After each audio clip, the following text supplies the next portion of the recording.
दोस्तों, मैं राज पांडे, आप देख रहे हैं आरसीएन टुडे। आइए जान लेते हैं अभी की बड़ी खबर, मुख्य समाचार के बारे में। वीडियो को पूरा देखने के पहले वीडियो को लाइक शेयर करना मत भूलें। वीडियो पसंद आए तभी लाइक करें। अगर आपको वीडियो पसंद नहीं है तो वीडियो को डिसलाइक कर दें। लेकिन वीडियो को ओपन करने के बाद आपका कर्तव्य बनता है कि वीडियो को लाइक या डिसलाइक जरूर करें, जिससे मुझे मोटिवेशन मिले, मैं आपको ऑथेंटिक जानकारी दूं। वीडियो बहुत पसंद आए तभी चैनल को सब्सक्राइब करें, अन्यथा चैनल को सब्सक्राइब ना करें। मैं आपको बताना चाहता हूं, यह एक न्यूज़ चैनल है, कोई एजुकेशन चैनल नहीं है। इस चैनल के माध्यम से विभिन्न प्रकार की खबरें आपको दी जाती, भर्तियों से संबंधित इत्यादि भी खबरें आपको बताई जाती हैं, जिससे आप तक सही जानकारी पहुंच सके। वीडियो बहुत पसंद आने के बाद चैनल को सब्सक्राइब करें। जब भी चैनल को सब्सक्राइब करें तो बेल आइकन दबाएं, ऑल पर सेलेक्ट करें, जिससे हमारे वीडियो का नोटिफिकेशन आप तक सबसे पहले पहुंच जाए, वीडियो को आप सबसे पहले देख पाएँ। सबसे पहले हम बात करेंगे अभ्यर्थियों के प्रदर्शन को लेकर। अभ्यर्थियों के प्रदर्शन मामले में 100 पर केस, बेसिक शिक्षा निदेशालय के प्रशासनिक अधिकारी की तहरीर पर दर्ज हुआ केस। मैं आपको बताना चाहता हूं कि 61 अभ्यर्थियों को जेल भेज दिया गया है। निदेशालय में हंगामे पर यह एक्शन लिया गया है। मैं आपसे बताना चाहता हूं 69,000 शिक्षक भर्ती में 22,000 पद ऐड करने की मांग चल रही है। इधर आपको मालूम होगा ओबीसी आरक्षण का मुद्दा सबसे अहम है, और ओबीसी आरक्षण साथ साथ 22,000 पद ऐड करने को लेकर जो हंगामा लगातार चल रहा है वह रुकने का नाम नहीं ले रहा है। यहाँ पर बताया गया है कि बेसिक शिक्षा निदेशालय में गुरुवार को कब्जा करने वाले 61 अभ्यर्थियों को जेल भेज दिया गया है। 22,000 पदों पर भर्ती की मांग को लेकर ये अभ्यर्थी कई महीने से धरना दे रहे हैं। गुरुवार को इन अभ्यर्थियों ने निदेशालय का घेराव किया। हंगामा हुआ तो आदेश के बाद इस तरह की कार्रवाई की गई है। लेकिन सरकार को स्पष्ट रूप से बताना चाहिए कि 22,000 पद ऐड होंगे या नहीं। मुख्यमंत्री जी को खुद संज्ञान में लेकर इस मामले का निस्तारण करना चाहिए। मुख्यमंत्री जी खुद बताएं कि वास्तव में 22,000 पद ऐड होगा या नहीं। या तो धरना समाप्त हो जाए या तो पद को ऐड कर दिया जाए, दोनों में से एक काम किया जाए। सरकार इस पर त्वरित कार्रवाई करते हुए इसका निस्तारण करे। एक और महत्वपूर्ण खबर मैं आपको देना चाहता हूं, नई प्राइमरी शिक्षक भर्ती को लेकर। नई प्राइमरी शिक्षक भर्ती के इंतजार में लाखों प्रशिक्षु बैठे हुए हैं। नई प्राइमरी शिक्षक भर्ती का विज्ञापन कब तक आएगा, इस बात की अभी तक आधिकारिक पुष्टि नहीं हुई है। लेकिन एक साक्ष्य मैं आपको दिखाऊंगा, उससे इस बात की जानकारी आपको मिल जाएगी। इस वर्ष नई प्राइमरी शिक्षक भर्ती आने की संभावना कम है। उप मुख्यमंत्री डॉक्टर दिनेश शर्मा से अभ्यर्थियों ने मुलाकात की थी, प्रशिक्षुओं ने मुलाकात की थी, उनसे बात हुई। उन्होंने कहा कौन सी भर्ती, उन्हें भर्ती के संबंध में कोई जानकारी नहीं है। अगर निदेशालय पर जाकर अभ्यर्थी पूछने का प्रयास करते हैं कि समिति की रिपोर्ट कब तक आएगी, भर्ती कब तक आएगी, वहां से कोई जवाब नहीं मिलता। इसका मतलब है शासन के द्वारा नई प्राइमरी शिक्षक भर्ती पर कोई विचार नहीं किया गया है। अगर शासन चाहे तो कम से कम 70 से 75,000 पदों पर भर्ती का विज्ञापन जारी हो सकता है। 51,000 प्लस 22,000, लगभग 70 से 75,000 पदों पर शासन चाहे तो इससे कम पदों पर भर्ती का विज्ञापन जारी होना नहीं चाहिए। लेकिन मेरे द्वारा आपसे एक बात बार बार कहा जा रहा है कि जब जब समिति गठित की गई है तब तक पदों की संख्या घटी है और तब तक भर्ती में विलंब हुआ है। मैं आपको उदाहरण के तौर पर कई बार बता चुका हूं कि एडेड जूनियर हाई स्कूल शिक्षक भर्ती में पहले 4500 पद आने वाले थे, उसे घटाकर 1500 कर दिया गया। टीजीटी पीजीटी भर्ती के पहले 40,000 पद आने वाले थे, उसे घटाकर 15,000 के आसपास कर दिया गया। तो आप सोच सकते हैं दोनों में समिति गठित की गई थी और शिक्षक और छात्रों का अनुपात देखा गया था, उसके आधार पर निर्णय लिया गया था। तो आप सोच सकते हैं क्या सरकार की मंशा है नई प्राइमरी शिक्षक भर्ती की? सरकार की मंशा नहीं है। आपको नौकरी छीननी पड़ेगी, नौकरी अपने आप सरकार आपको नहीं देगी। तो आप लोग जो है पटल पर आ जाइए, मैं बार बार आपसे रिक्वेस्ट कर रहा हूँ। अगली अपडेट है पीसीएस परीक्षा को लेकर। पीसीएस की परीक्षा कल होगी, 24 अक्टूबर 2021 को परीक्षा प्रस्तावित है। तैयारियाँ चल रही हैं। तैयारी में लगे केंद्र प्रभारी, तो यहाँ पर पूरी जानकारी दी गई है। कितने पदों पर भर्ती होने वाली है तो यहाँ पर कोई जिक्र नहीं किया गया, लेकिन 554 पदों पर भर्ती होगी। अभी पदों की संख्या बढ़कर 650 से लेकर 700 तक हो सकती है। जो मुझे जानकारी है, मैं 1000 का दावा नहीं करता हूँ, लेकिन 650 से लेकर 700 पद अभी हो सकते हैं प्रारंभिक परीक्षा परिणाम जारी होते। प्रारंभिक परीक्षा परिणाम कब तक आएगा, इस चैनल के माध्यम से बहुत पहले ही बताया गया है। नवंबर के अंतिम और दिसंबर के प्रथम सप्ताह तक प्रारंभिक परीक्षा परिणाम जारी करने की तैयारी चल रही है। अगली अपडेट है बीएलएड को लेकर। बीएलएड में सीधे प्रवेश दे कॉलेज। यहाँ पर लिखा हुआ है लखनऊ विश्वविद्यालय में BLED काउंसलिंग की प्रक्रिया पूरी हो चुकी है। इसके बाद भी कई कॉलेजों में सीटें खाली बची हुई हैं। इन सीटों पर आप कॉलेज सीधे प्रवेश दे सकते हैं। इस संबंध में लखनऊ विश्वविद्यालय कुल सचिव डॉक्टर वीरेंद्र कुमार सिंह ने शुक्रवार को एक आदेश जारी किया कि जो अभ्यर्थी प्रवेश की न्यूनतम योग्यता पूरी करते हों, कॉलेज उन्हें अपने यहाँ सीधे प्रवेश दे सकते हैं। अगली अपडेट है PCS परीक्षा को लेकर। यहाँ पर देखिए लिखा हुआ है UPPSC जन संदेश न्यूज़ में यह खबर आया है 29 केंद्रों पर होगी PCS की परीक्षा, गाजीपुर की खबर है। तो लगातार जो खबरें PCS के संबंध में आ रही हैं बहुत ही सराहनीय है, क्योंकि तैयारियां बहुत तीव्र गति से चल रही है और व्यवस्था जो है चुस्त दुरुस्त है। नकल होने की कोई संभावना नहीं है, न पेपर लीक की कोई घटना उत्तर प्रदेश लोक सेवा आयोग के माध्यम से आती है। बहुत ही कम केस में पेपर लीक इत्यादि का मामला देखने को मिलता है, क्योंकि तैयारियां बहुत ज़बरदस्त होती हैं। अगली अपडेट है नीट को लेकर। 26 तक कीजिए आवेदन। राष्ट्रीय परीक्षा एजेंसी ने अंडर ग्रेजुएट राष्ट्रीय पात्रता प्रवेश परीक्षा नीट 2021 के पहले व दूसरे चरण के ऑनलाइन आवेदन से जुड़ी सूचनाओं व फार्म में सुधार के लिए ऑनलाइन विंडो खोल दी है। अभ्यर्थियों को एक और मौका देते हुए एजेंसी ने 26 अक्टूबर 2021 रात 11:50 तक समय दिया है। NTA ने साफ किया है कि सुधार का यह आखिरी मौका, इसके बाद मौका नहीं मिलेगा। अगली अपडेट है दीपावली को लेकर। दीपावली में कर्मचारियों को तोहफा मिलने वाला है। दीपावली से पहले मिल सकता है 3% बढ़ा DA। केंद्र की अधिसूचना मिलते ही राज्य सरकार भी इसे लागू कर देगी। अगली अपडेट है राज्य अगले हफ्ते तक लागू करें खाद्य तेल भंडारण सीमा। देखिए, अब भंडारण की जहां पर बात आ जाती है तो मैं आपसे को बताना चाहता हूं कि कृषि कानून बिल जो लाया गया है उसमें यही व्यवस्था है, जितना चाहे उतना भंडारण करें। आज कार्रवाई की बात की जा रही है। जब कृषि कानून बिल आ जाएगा, पास हो जाएगा, लागू हो जाएगा पूरे देश में, जिसका विरोध किसान के द्वारा किया जा रहा है, तो भंडारण जी भर के करेंगे तब महंगाई बढ़ेगी। आप इसको मान लो, सरकार के द्वारा कोई कार्रवाई नहीं की जाएगी तब महंगाई बढ़ेगी। अभी तो नियम है कि कार्रवाई कर सकते हैं, त्वरित कार्रवाई हो सकती है, लेकिन उस समय नियम सब खत्म हो जाएगा।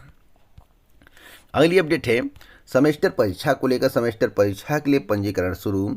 राज्य विश्वविद्यालय ने जारी किया सत्र 2021 से 22 का एकेडमिक कैलेंडर। परीक्षा के लिए नई गाइडलाइंस भी जारी। तो आप लोग राज्य विश्वविद्यालय के अधिकारी वेबसाइट पर जाकर इस कैलेंडर को डाउनलोड कर सकते हैं। अगली अपडेट LT ग्रेड शिक्षक भर्ती को लेकर है। LT ग्रेड हिंदी चयन के 1 साल बाद भी नहीं मिली नियुक्ति। मैं आपको बताना चाहता हूँ, आहर्ता का विवाद है। आहर्ता के विवाद में LT ग्रेड हिंदी के चयनित अभ्यर्थी चयन के 1 साल बाद भी नियुक्ति के लिए भटक रहे हैं। उत्तर प्रदेश लोक सेवा आयोग ने इन चयनित अभ्यर्थियों के अभिलेखों का सत्यापन भी करा दिया है, लेकिन उनकी नियुक्ति की संस्कृति माध्यमिक शिक्षा निदेशालय को नहीं भेजी है, और जब तक भेजेगी नहीं तब तक जो है इन अभ्यर्थियों को ज्वाइनिंग नहीं मिलेगी। तो संभावना है कि नवंबर माह में आहर्ता का विवाद समाप्त हो जाएगा और माध्यमिक के शिक्षा निदेशालय को नियुक्ति की संस्तुति भेज दी जाएगी। अगली अपडेट है रविवार का नया एकेडमिक कैलेंडर जारी। पहली बार छात्र छात्राओं के लिए अनिवार्य कर दी गई आंतरिक परीक्षा। तो मैं आपसे बताना चाहता हूं, आंतरिक कैलेंडर के संबंध में अगर आपको जानकारी चाहिए तो प्रोफेसर राजेंद्र सिंह रज्जू भैया राज्य विश्वविद्यालय के शैक्षणिक सत्र के संबंध में पूरी जानकारी आपको वेबसाइट पर मिलेगी। किस वेबसाइट पर जाना है? राज्य विश्वविद्यालय की अधिकारी वेबसाइट पर, वहां से जाइए, कैलेंडर को डाउनलोड कर लीजिए। अगली अपडेट है SSC को लेकर। SSC में दूसरे के स्थान पर परीक्षा देने आए 23 गिरफ्तार। फोटो का मिलान करते समय खुला राज, पूरा मुफ्ती में केस। यहाँ पर पूरी जानकारी दी गई किन्हें पकड़ा गया है। देखिए यहाँ पर नाम भी बताया गया है, 23 नाम है।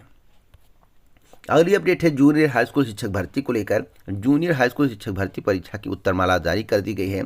सबसे अहम बात है कि इसमें ऑब्जेक्शन बहुत कम होंगे, क्योंकि 500 रुपये फीस निर्धारित किया गया है। तो 500 रुपये फीस का नाम लेते ही सभी चौंक गए हैं, और मैं आपसे बताना चाहता हूँ बहुत ही कम ऑब्जेक्शन देखने को मिलेगा। जूनियर हाई स्कूल शिक्षक भर्ती परीक्षा की उत्तरमाला जारी होने के बाद 500 का नाम लेते ही अभ्यर्थी चौंक गए। उत्तर प्रदेश परीक्षा नियामक प्राधिकारी कार्यालय ने जूनियर हाई स्कूल प्रधान अध्यापक एवं सहायक अध्यापक पद के लिए चयन परीक्षा 2021 की प्रश्न पुस्तिकाओं की चारों सीरीज की उत्तरमाला वेबसाइट पर जारी कर दी है। अभ्यर्थियों को उत्तरमाला के जिन उत्तरों पर आपत्ति हो वह ऑनलाइन शुल्क जमा कर 30 अक्टूबर को दोपहर बाद से 26 अक्टूबर तक वेबसाइट पर आपत्ति दर्ज करा सकते हैं। 500 रुपये आपको फीस देना पड़ेगा। आपत्ति के लिए। अगली अपडेट है कि बिना रिश्वत व सिफारिश के दी 4.5 लाख नौकरी किसे मिली, आप लोग कमेंट बॉक्स में बताइए। ज़्यादातर नौकरियां लंबित है। मैं काउंट कराऊं तो पुलिस भर्ती और शिक्षक भर्ती के अलावा कोई भी भर्ती अभी तक कंप्लीट नहीं हुई है, इक्का दुक्का छोड़कर। मैं आपसे बताना चाहता हूँ एग्रीकल्चर टेक्निकल असिस्टेंट के अभ्यर्थी काफ़ी परेशान थे, लंबे इंतजार के बाद उन्हें नियुक्ति मिला है। 2018 में भर्ती आई थी, अब जाकर नियुक्ति मिला। आप सोचिए कितना समय लगा है।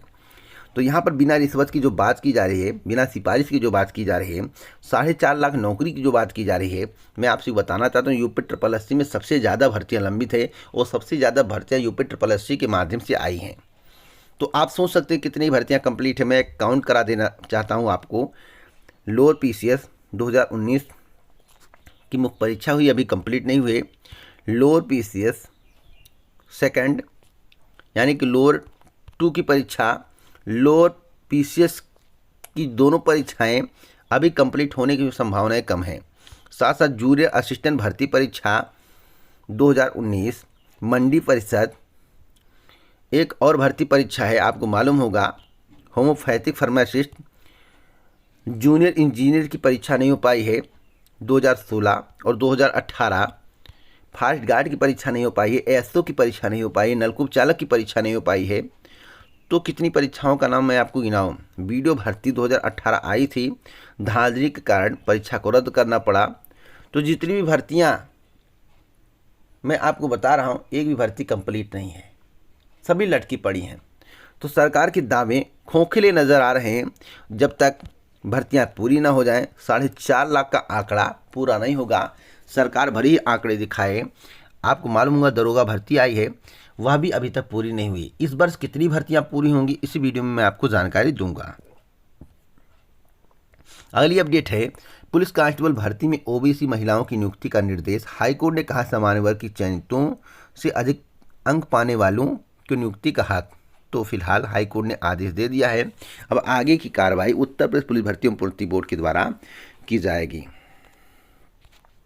अगली अपडेट है पॉलिटेक्निक को लेकर। आपको मालूम होगा कि पॉलिटेक्निक संस्थानों में भर्ती के लिए आवेदन प्रक्रिया चल रही है। 1 लाख आवेदन हुए, 3000 अभ्यर्थियों ने ऑनलाइन आवेदन की गलती त्रुटि सुधार के लिए UPSC ने दिया एक और अवसर। तो अगर आपके आवेदन में कोई त्रुटि है तो आप उसको सुधार सकते हैं। 1 लाख आवेदन अब तक हुए हैं। आपके पास 29 अक्टूबर 2021 का समय है। 29 अक्टूबर 2021 तक आप आवेदन में संशोधन कर सकते हैं।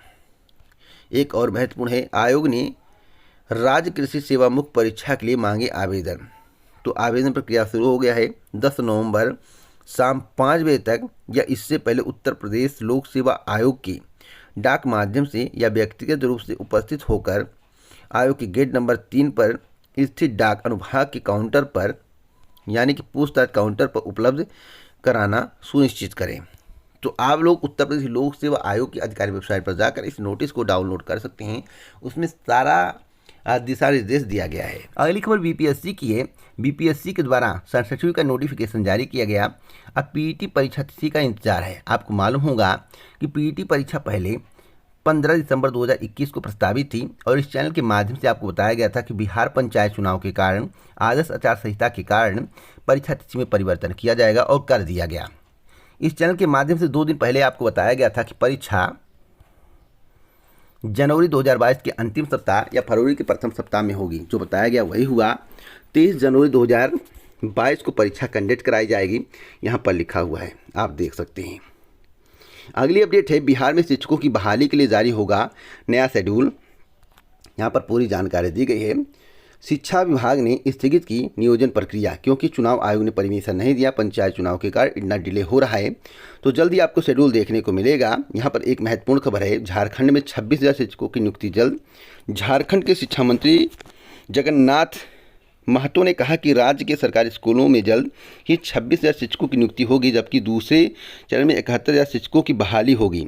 जगन्नाथ महतो शुक्रवार को बोकारो स्थित अपने पैतृक गांव सिमरा कुली में पत्रकारों से बातचीत कर रहे थे, तभी उन्होंने जानकारी दी है। तो बम्पर भर्ती भी होने वाली है और जल्दी नियुक्ति भी मिलेगी। अगली खबर है कि योगी सरकार में रोजगार की बहार। योगी सरकार के द्वारा कितना रोजगार दिया गया है आप लोगों को मालूम होगा। योगी सरकार का कहना है कि 1.61 करोड़ से ज़्यादा रोजगार दिया गया है और 4.5 लाख से अधिक सरकारी नौकरी। तो सवाल है कितनी सच्चाई है, तो आप लोगों को मालूम होगा कितनी सच्चाई है। उत्तर प्रदेश में हजारों भर्तियां लंबित हैं। जैसा कि आप अपनी स्क्रीन पर देख रहे हैं, यहाँ पर लिखा हुआ है कि पुलिस विभाग में हुई 1,43,000 प्लस पदों पर भर्ती। पूर्णतः सत्य है, पुलिस विभाग में भर्ती हुई है, इसमें दो राय नहीं। कितने पदों पर हुई है आप लोगों को मालूम होगा। 21,000 प्लस महिलाओं को मिली नौकरी। महिलाओं के बारे में भी आप लोगों को मालूम होगा, बताने की आवश्यकता नहीं है। लेकिन यहाँ पर बहुत ही महत्वपूर्ण बात लिख दी गई है कि साल के अंत तक 14,209 और पदों पर भर्ती होगी। 14,209, इससे ज़्यादा पदों पर साल के अंत तक भर्ती नहीं हो पाएगी।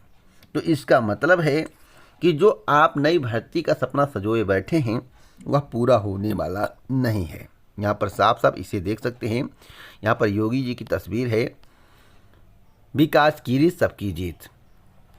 तो लगातार प्रचार प्रसार किया जा रहा है, लेकिन सच्चाई यह है कि पुलिस विभाग में भर्ती हुई है, लेकिन इसमें दरोगा भर्ती को भी जोड़ दिया गया है, जबकि दरोगा भर्ती अभी तक कंप्लीट नहीं हुई है।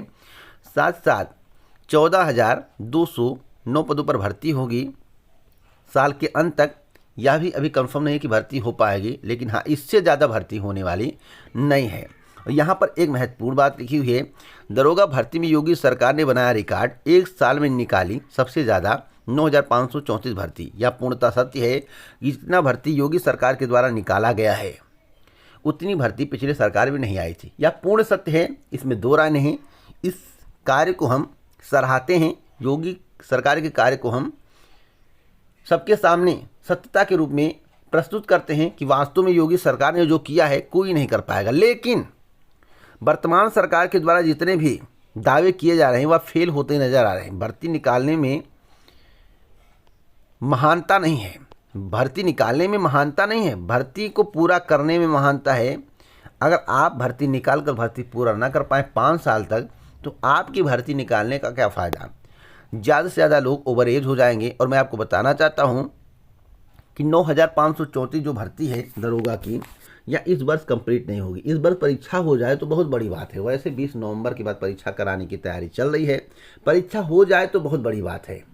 27 से 3 नवंबर के बीच में सेंटर खोजा जा रहा था कि बीच में परीक्षा शुरू कर दी जाए। अभी कुछ भी अता पता नहीं है, सेंटर मिल नहीं रहा है। 20 नवंबर के बाद परीक्षा कराने की तैयारी चल रही है।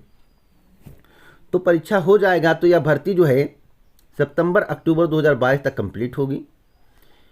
ट्रेनिंग होते होते 2023, ट्रेनिंग समाप्त करने के बाद आप अपने विभाग में जुलाई अगस्त मतलब कि 2023 के लास्ट तक विभाग में आ जाएंगे। यानी कि जून के बाद ही आप अपने विभाग में जा पाएंगे। ट्रेनिंग के बाद की मैं बात कर रहा हूँ। तो आप लोग सोच सकते हैं कितना काम दमदार है और कितना काम सही। भर्ती निकालने से कोई फ़ायदा नहीं है। जो भी भर्तियाँ आई हैं उसे पूरा करिए। लंबित भर्ती नहीं होनी चाहिए। जैसे भर्ती कंप्लीट हो तुरंत दूसरी भर्तियाँ आनी चाहिए। इस तरह का कार्य सराहा जाता है। लेकिन इतना तय है, जो योगी सरकार के द्वारा कहा जा रहा है कि सबसे बड़ी भर्ती, तो वास्तव में अब तक की सबसे बड़ी भर्ती है। इससे ज़्यादा पदों पर भर्ती का विज्ञापन अभी तक नहीं आया है। अगर आपको इसी प्रकार की ऑथेंटिक जानकारी चाहिए तो आप हमसे जुड़े, चैनल को सब्सक्राइब करें, बेल आइकन दबाएं और प्रेस कर वीडियो को लाइक शेयर करना मत भूलें। जय हिंद, जय भारत, नमस्कार।